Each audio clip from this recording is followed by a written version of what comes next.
The gym trainer laughed when I asked to join advanced classes, not knowing I'd trained Olympic athletes in 3 countries. The trainer at Summit Fitness looked me up and down with barely concealed amusement when I walked up to the front desk and asked about joining the Advanced Athletic Training Program. His name tag read Cody Fletcher, and he had the build of someone who'd spent more time taking gym selfies than actually training anyone seriously. Advanced classes? He repeated, smirking at his colleague behind the desk, a woman named Brittany who immediately covered her mouth to hide her laughter. Ma'am, those sessions are for competitive athletes and people with serious fitness backgrounds. Maybe you'd be more comfortable in our beginner wellness program? We have chair yoga on Monday mornings. I stood there in my worn Target workout clothes and scuffed sneakers, my graying hair pulled back in a simple ponytail, looking every bit the middle-aged woman who probably hadn't seen the inside of a gym in years.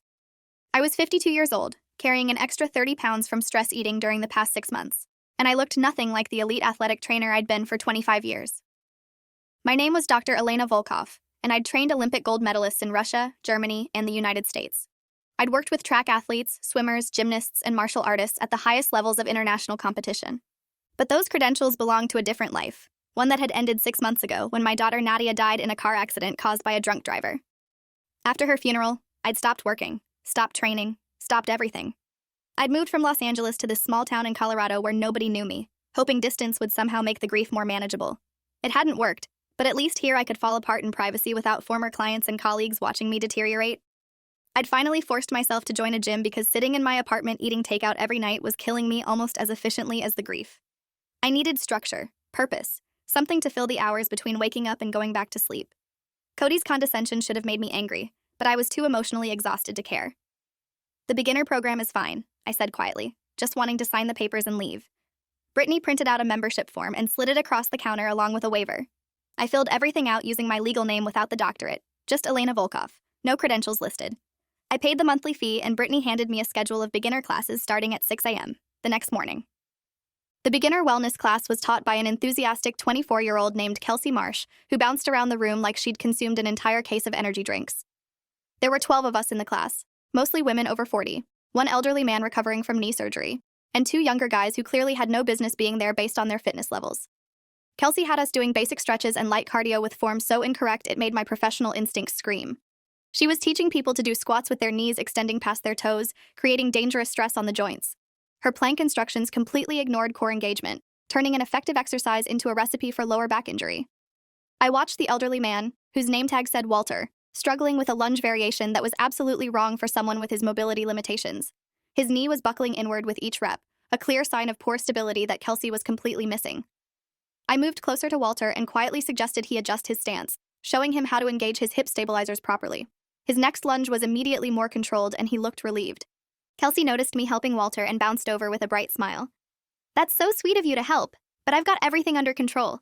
These modifications are from the certification program I completed last summer."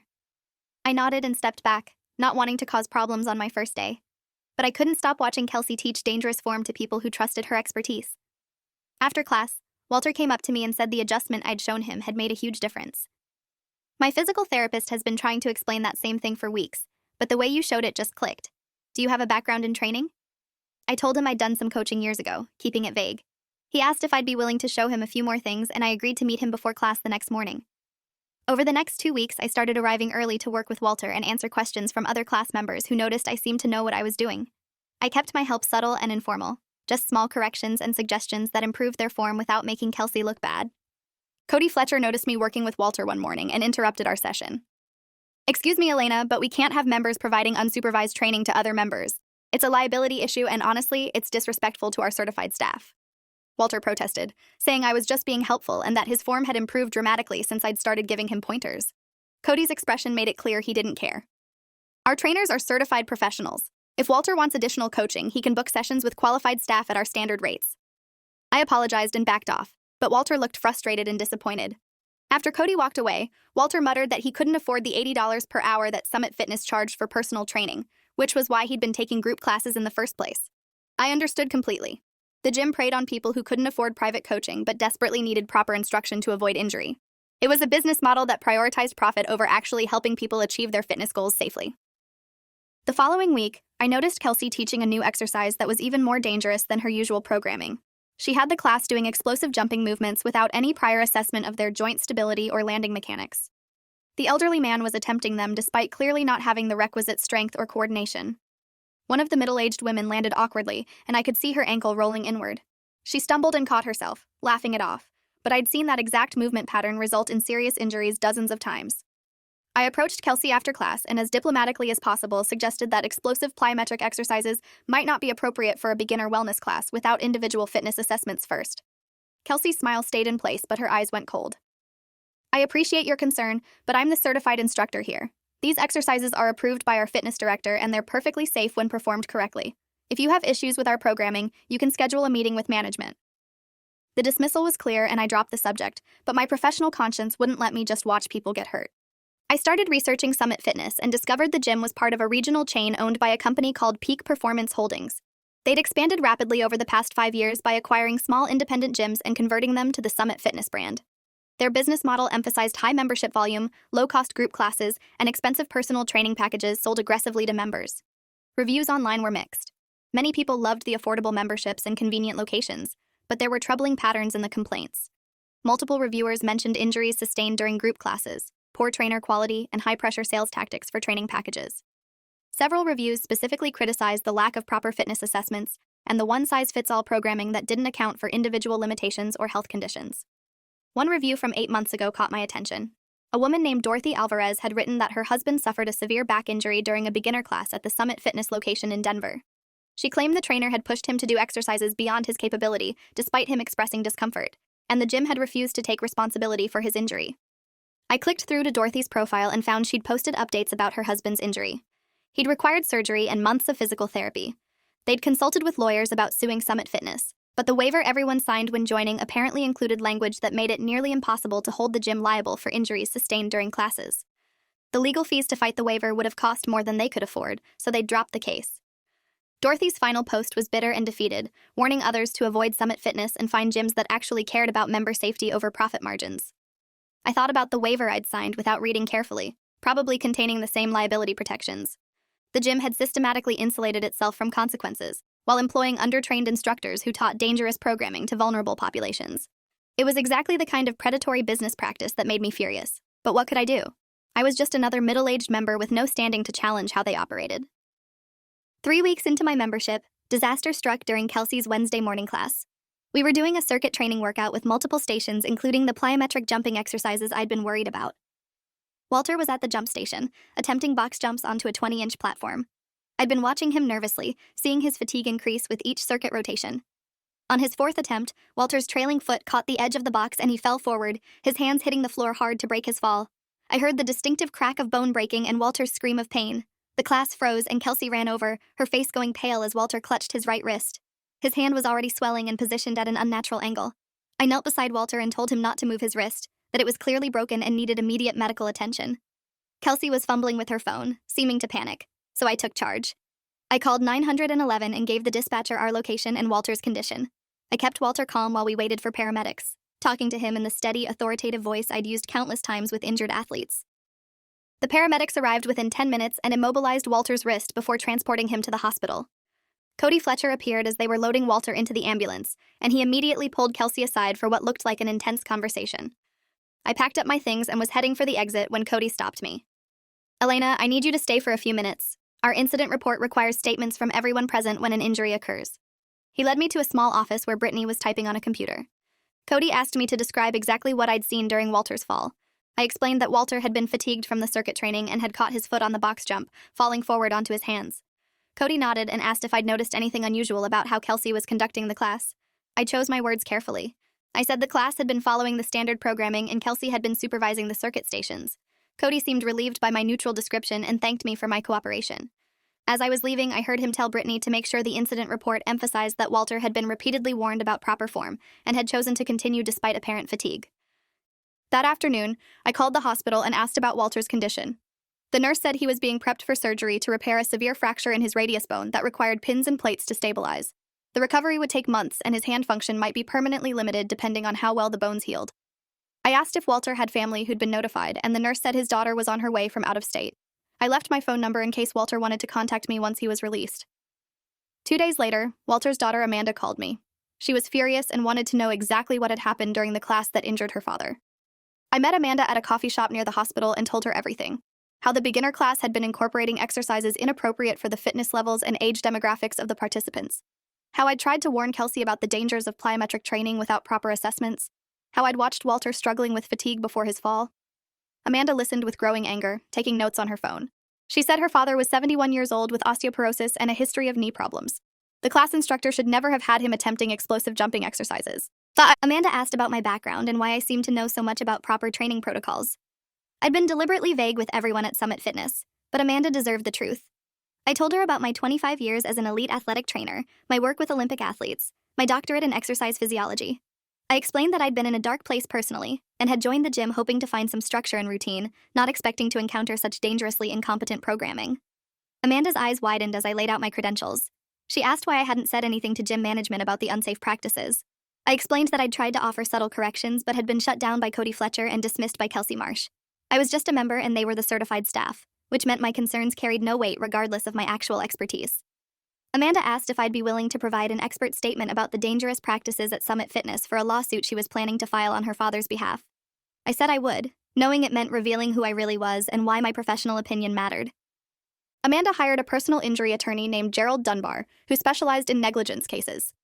Gerald was in his 50s with sharp eyes and a reputation for taking on corporations that prioritized profit over safety. He interviewed me for 3 hours, taking detailed notes about everything I'd observed at Summit Fitness. The dangerous programming, the inadequate trainer qualifications, the lack of fitness assessments, the high-pressure circuit training inappropriate for elderly participants. Gerald asked if I'd be willing to serve as an expert witness, testifying about the standard of care in athletic training and how Summit Fitness had failed to meet those standards. I agreed, though I knew it would mean my privacy in this town was finished. Gerald filed the lawsuit 2 weeks later, naming Summit Fitness, Peak Performance Holdings, Kelsey Marsh, and Cody Fletcher as defendants. The complaint alleged negligence, inadequate training protocols, failure to properly assess participant fitness levels, and reckless endangerment of vulnerable populations. My name appeared in the filing as Dr. Elena Volkov, expert witness, with my credentials listed in detail. The local newspaper picked up the story because Walter was a beloved member of the community, and people were outraged that the gym had injured him. The article included my background, and suddenly everyone in town knew that the quiet middle-aged woman in beginner wellness classes was actually a world-renowned athletic trainer who'd worked with Olympic champions. My phone started ringing with calls from former colleagues I hadn't spoken to in months, all of them shocked to discover where I'd ended up. Summit Fitness responded to the lawsuit by immediately terminating Kelsey Marsh's employment and issuing a statement claiming she'd been operating outside approved protocols. They portrayed her as a rogue instructor who'd ignored proper safety guidelines despite extensive training. Cody Fletcher was placed on administrative leave pending an internal investigation.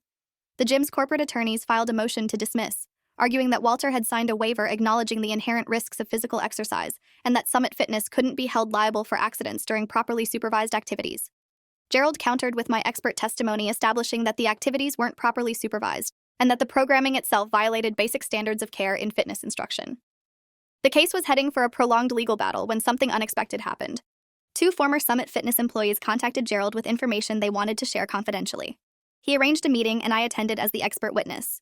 The first employee was named Jade Foster, a former trainer who'd worked at 3 different Summit Fitness locations before quitting in disgust 4 months earlier.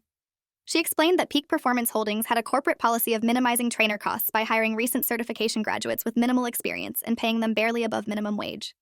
The certification program Kelsey had mentioned was a 2-day online course that covered basic exercise descriptions, but provided almost no instruction in biomechanics, injury prevention, or program design for special populations.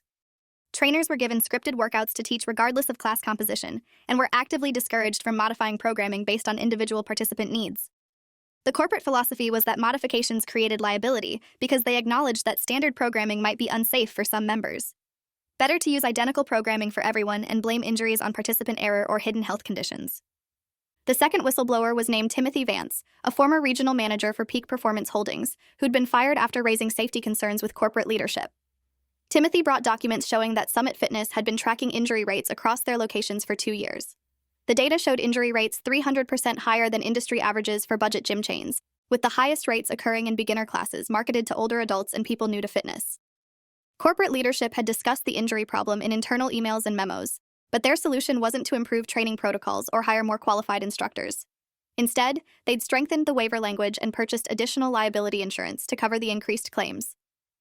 Timothy had copies of emails from the chief operating officer explicitly stating that the cost of settling injury claims was lower than the cost of hiring properly qualified trainers at competitive salaries. It was a calculated business decision that Walter had paid the price for. Gerald's eyes lit up as he reviewed Timothy's documents. This wasn't just negligence anymore. This was evidence of corporate knowledge of dangerous conditions and deliberate decisions to prioritize profit over member safety. Gerald filed an amended complaint adding fraud, reckless endangerment, and corporate malfeasance charges. He also requested class action status, arguing that thousands of Summit Fitness members had been subjected to dangerous programming while the company concealed known safety problems. The judge granted class action certification, and suddenly Peak Performance Holdings was facing potential liability for every injury that had occurred at Summit Fitness locations over the past 3 years. The company's stock price dropped 18% in a single day as investors realized the scope of the legal exposure. Peak Performance Holdings offered a settlement conference, clearly hoping to resolve the case before it went to trial, and generated even more damaging publicity. The settlement meeting took place in a conference room at Gerald's law firm with attorneys for both sides, representatives from Peak Performance Holdings, Walter, Amanda, and me in attendance. The corporate representatives were 2 executives in expensive suits who introduced themselves as Lawrence Kent, General Counsel, and Patricia Sims, Chief Operating Officer. Patricia was the executive whose emails Timothy had provided, showing she'd explicitly chosen insurance over safety. Lawrence opened with a settlement offer of $150,000 for Walter's medical expenses and pain and suffering, with no admission of wrongdoing and a confidentiality agreement preventing any public discussion of the case. Gerald rejected the offer immediately, pointing out that Walter's medical costs alone would exceed $150,000 once long-term physical therapy was factored in. More importantly, the confidentiality agreement would prevent other injured members from learning about Peak Performance Holdings' corporate policies and deciding whether to join the class action. Lawrence increased the offer to $250,000, and Patricia added that Peak Performance Holdings was implementing new safety protocols and trainer requirements across all Summit Fitness locations. Gerald asked to see documentation of these new protocols. Patricia handed over a folder containing revised corporate policies that I reviewed as the expert witness. The changes were cosmetic at best. They'd increased the certification requirement from a 2-day online course to a 4-day online course, and added language about encouraging modifications for participants with limitations. But there was nothing about requiring proper fitness assessments, hiring trainers with actual degrees in exercise science, or reducing class sizes to allow adequate supervision.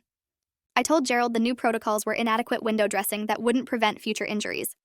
Patricia's face flushed with anger, and she said Peak Performance Holdings had consulted with industry experts who'd approved the revised standards. I asked who these experts were, and she named a consultant I'd never heard of. I pulled out my phone and searched his credentials while Patricia was talking. The expert was a former gym owner with a bachelor's degree in business administration and no formal training in exercise physiology or athletic training. He ran a consulting firm that helped budget gyms minimize liability exposure, which explained why his recommendations focused on legal protection rather than actual safety improvements. I explained this to Gerald and suggested we reject the settlement unless Peak Performance Holdings agreed to implement genuine safety reforms verified by independent experts with actual credentials in exercise science. Lawrence Kent looked at me with obvious frustration. He said my demands were unreasonable and that Peak Performance Holdings had already gone above legal requirements by implementing any changes at all. I responded that the legal requirements were inadequate, which was why Walter was permanently injured, and dozens of other members had similar stories. The settlement conference ended without agreement and the case moved toward trial. Gerald was confident we'd win, especially with Timothy's documents showing corporate knowledge of the danger. But trials take time, and Walter needed surgery follow-ups and physical therapy that were costing thousands of dollars. Amanda was covering the expenses, but her savings were depleting rapidly. I offered to provide free training consultation to help Walter regain as much hand function as possible during his recovery. We started working together 3 times a week at a physical therapy clinic that let us use their facilities. Walter's injury had damaged his radius bone and several small bones in his wrist, leaving him with limited range of motion and weakness in his grip strength. Using techniques I'd developed working with athletes recovering from similar injuries, I designed a progressive rehabilitation program that built strength while protecting the healing structures. Walter was determined and followed the program religiously. After 6 weeks, his physical therapist was amazed at his progress, saying she'd never seen someone Walter's age recover so well from such a severe fracture.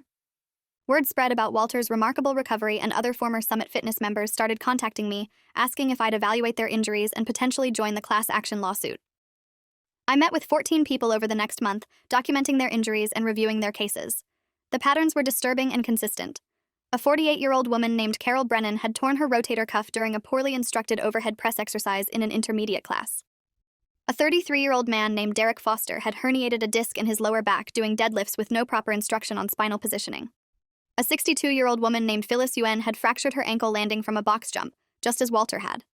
Every case involved exercises taught incorrectly or prescribed inappropriately for the participant's fitness level and physical limitations. Every case involved trainers who'd completed only the minimal online certification and had no meaningful education in biomechanics or injury prevention. Every case involved the same waiver language that Peak Performance Holdings used to avoid accountability. I documented everything and provided detailed expert reports to Gerald explaining how each injury resulted from substandard training practices. Gerald amended the class action to include these additional plaintiffs, and the case gained significant media attention. Local news stations ran investigative reports about Summit Fitness injuries. A consumer protection organization published a report calling Peak Performance Holdings one of the most dangerous budget gym chains in the country. The company's stock continued falling as franchisees started questioning whether the corporate programming was going to destroy the brand entirely. 3 weeks before the trial date, Lawrence Kent called Gerald requesting another settlement conference. This time, Peak Performance Holdings came with a substantially different offer.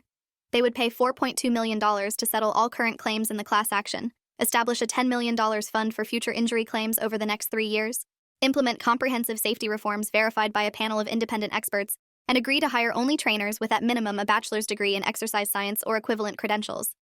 Most importantly, there would be no confidentiality agreement. The settlement would be public record, and Peak Performance Holdings would issue a statement acknowledging their previous safety protocols had been inadequate. Gerald presented the settlement offer to Walter, Amanda, and the other class action members. The consensus was divided. Some people wanted to take the money and move on with their lives. Others wanted to push forward to trial and force Peak Performance Holdings to face a jury.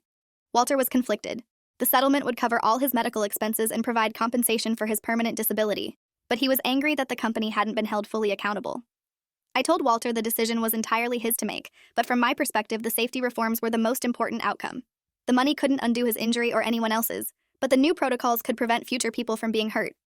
If Peak Performance Holdings actually implemented proper hiring standards and evidence-based programming, thousands of gym members would be safer.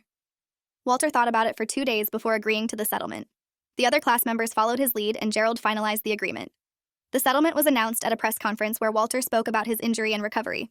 He thanked Gerald for fighting for accountability and thanked me for helping him understand what proper training should have looked like all along. The settlement required Peak Performance Holdings to assemble an independent expert panel to verify their safety reforms. Lawrence Kent contacted me and asked if I'd serve on that panel. I initially refused, having no desire to work with the company that had caused so much harm. But Gerald convinced me that someone with my background and integrity needed to be involved to ensure the reforms were genuine, rather than another round of cosmetic changes. I agreed on the condition that I'd have full authority to reject any proposed protocol that didn't meet professional standards, and that the panel's recommendations would be binding. Lawrence accepted those terms, and I joined 2 other experts, Dr. Raymond Cole, a biomechanics professor from a state university, and Lisa Tran, a physical therapist with 20 years of experience treating exercise-related injuries. Over the next 3 months, we reviewed every aspect of Peak Performance Holdings operations. We examined their trainer hiring practices, certification requirements, programming protocols, injury tracking systems, and liability policies. We conducted site visits to 15 different Summit Fitness locations and observed classes in progress. What we found was even worse than I'd expected during my time as a member. The trainers were universally young, inexperienced, and underpaid. Most had completed their 4-day online certification within the past 6 months and had never worked with populations older than college age. They taught from scripted workout cards that provided exercise names and rep counts, but no instruction in proper form or common error corrections. The programming was identical across all locations, regardless of regional demographics or member populations. A Summit Fitness in a retirement community used the same explosive plyometric exercises as a Summit Fitness near a college campus. There were no systems for identifying members with health conditions or physical limitations that required modified programming. The intake process consisted of making members sign the liability waiver and self-report any medical issues, but trainers received no training in how to modify exercises for disclosed conditions. The injury tracking system existed primarily for legal documentation rather than quality improvement. When injuries occurred, the forms focused on establishing that the member had been warned about proper form and had chosen to continue despite apparent difficulty, exactly as Cody had done with Walter's incident report. Dr. Cole, Lisa, and I compiled a 60-page report detailing deficiencies and providing specific recommendations for improvement. Our primary recommendations included requiring all trainers to have at minimum a bachelor's degree in exercise science, kinesiology, or a related field from an accredited university. Trainers working with populations over age 50 or with chronic health conditions should have additional certifications in special populations training. All new members should receive a fitness assessment conducted by a qualified trainer before being cleared for group classes. Programming should be differentiated into true beginner, intermediate, and advanced tracks based on demonstrated fitness levels rather than self-selection. Class sizes should be capped at 12 participants for beginner classes to allow proper supervision and form correction. Exercises with high injury potential such as plyometrics, Olympic lifts, and maximal effort training should be restricted to advanced classes with participants who demonstrated prerequisite strength and movement quality. The company should implement a meaningful injury review process where every reported injury triggered an investigation into whether programming modifications were needed. Trainer compensation should be increased to attract qualified candidates and retain experienced staff. Peak Performance Holdings initially resisted many of our recommendations, particularly the requirement for bachelor's degrees and the increased compensation. Patricia Sims argued that requiring degrees would make staffing impossible and that increasing trainer pay would destroy their business model. I responded that their current business model was destroying people's bodies and that wasn't acceptable. If Peak Performance Holdings couldn't operate safely at their current price point, they needed to raise membership fees or reduce their profit margins. Patricia said that would make them non-competitive with other budget gym chains and could force them out of business. I said that was preferable to continuing to injure people, and that companies unable to operate safely shouldn't operate at all. The confrontation was tense, but the settlement agreement gave our expert panel final authority over the safety reforms. Lawrence Kent ultimately sided with our recommendations, acknowledging that the legal and reputational costs of continuing with inadequate safety protocols would be higher than the operational costs of doing things properly. Peak Performance Holdings announced they'd implement all expert panel recommendations over the next 18 months, starting with revising trainer hiring requirements and redesigning their programming protocols. They'd also close any locations unable to staff adequately with qualified trainers during the transition period. The announcement generated mixed reactions. Some franchisees praised the company for finally prioritizing member safety. Others complained that the new requirements would increase operating costs and reduce profitability. Several franchisees threatened to sue Peak Performance Holdings for imposing unreasonable operational mandates that hadn't been part of their original franchise agreements. The company's stock price stabilized as investors decided the long-term brand protection was worth the short-term costs. Consumer advocacy groups praised the settlement as a model for holding budget gyms accountable for safety practices.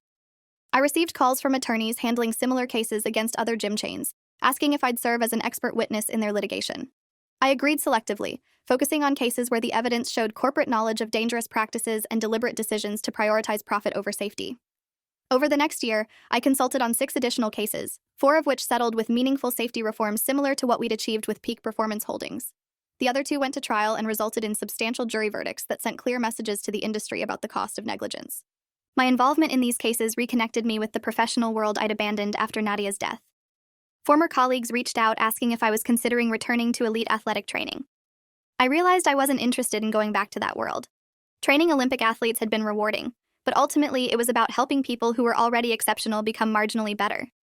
The work I was doing now felt more meaningful because it was about protecting ordinary people from being exploited by companies that should have known better. I decided to establish a consulting practice focused on fitness industry safety standards and injury prevention.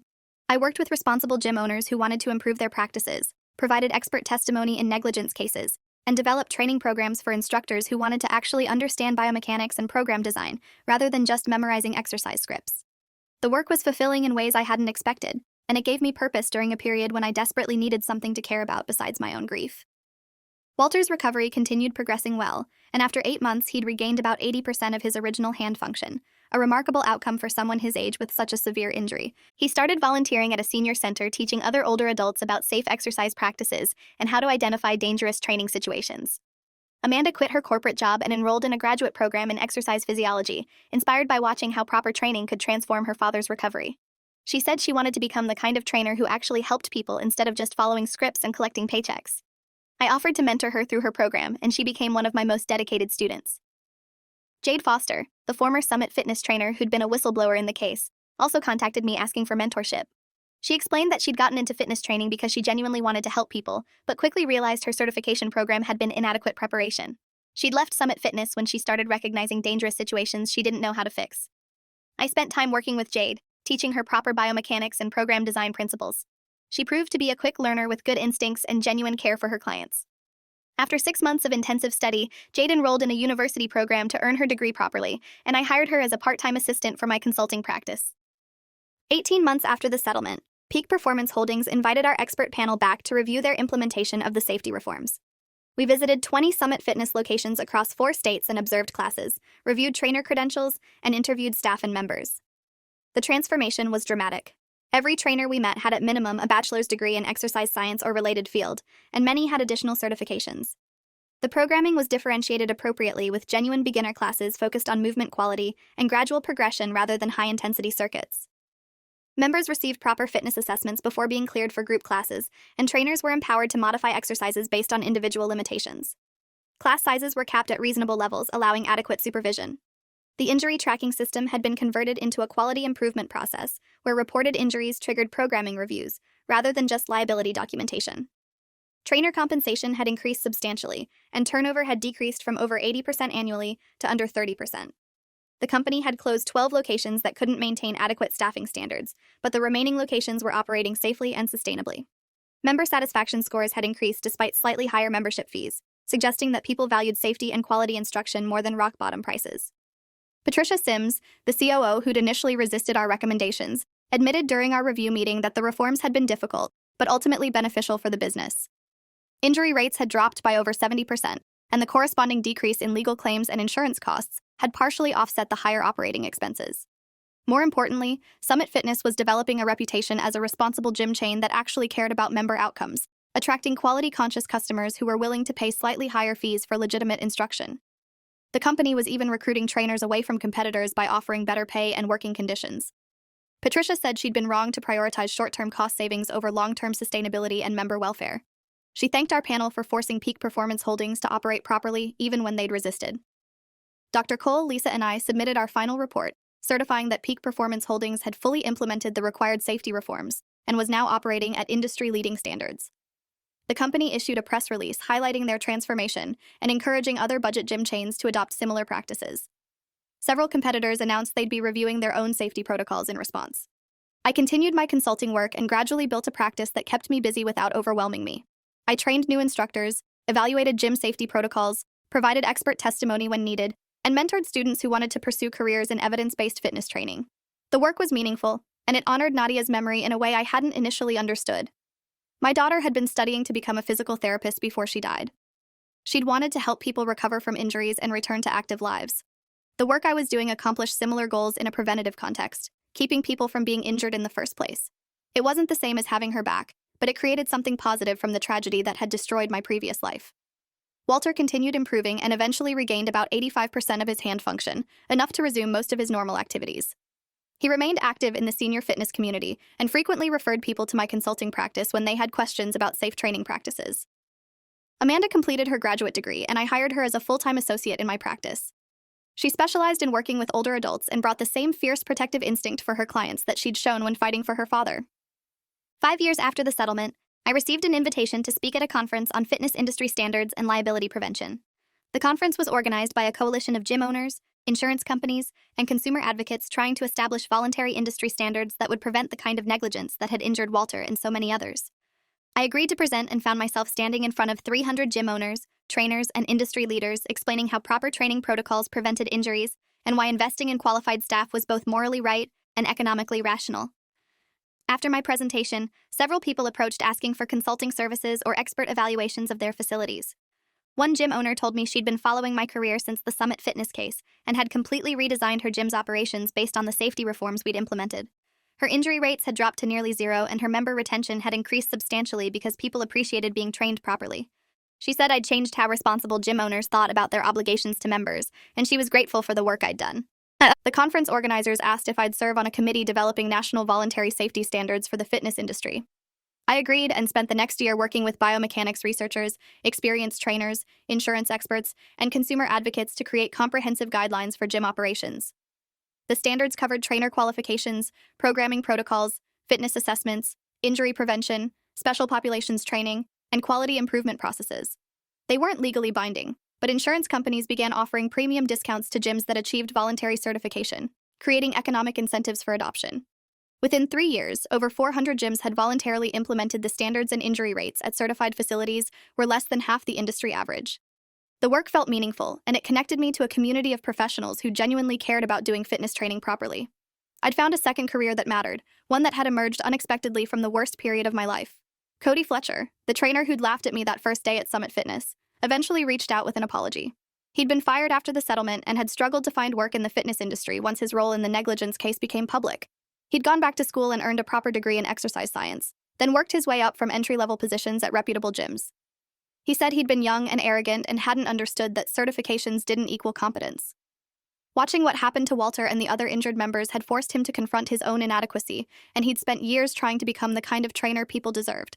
I respected his willingness to acknowledge his mistakes and grow from them, and I wrote him a recommendation letter when he applied for a position at a university fitness center that emphasized proper training protocols. 10 years after joining Summit Fitness as a grieving woman looking for structure, I'd built a nationally recognized consulting practice, trained hundreds of fitness professionals in evidence-based methods, contributed to safety reforms at dozens of gym chains, and helped establish industry standards that protected thousands of gym members from dangerous practices.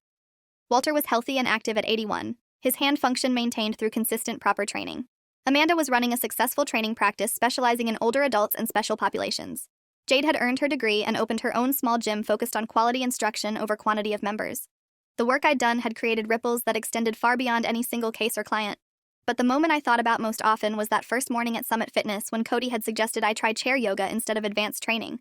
I'd been so broken by grief that I'd almost accepted his dismissal and spent my membership doing gentle stretches while watching other people get hurt.